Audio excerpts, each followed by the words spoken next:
The presidential election campaigns officially began on 9th November 2020, and just a week into the vote hunt, the Electoral Commission summoned the presidential candidates or their agents for a closed meeting over the continued violation of the guidelines issued by the Commission to prevent the spread of COVID-19, including the ban on processions and large rallies.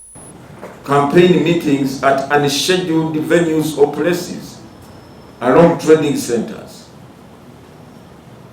along towns, along roads, and yet the Presidential Elections Act is very clear.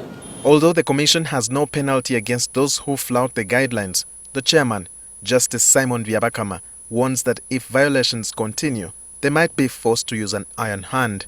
And we want people to be given opportunity, the candidates and the voters, to get to know what this one stands for.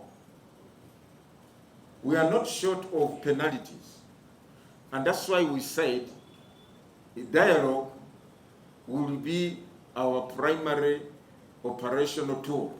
However, the representatives of the presidential candidates asked the Electoral Commission to ensure that there is no selective application of the enforcement of the guidelines to the detriment of some parties.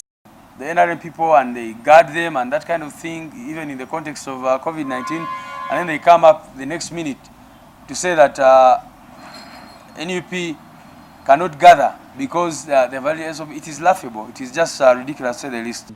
The Electoral Commission is not applying the elections law.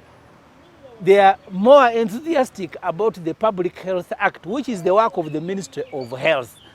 Meanwhile, the Police Director of Operations, Edward Ochom, told journalists that the police will not look on as politicians defy the guidelines by the Electoral Commission to prevent the spread of coronavirus.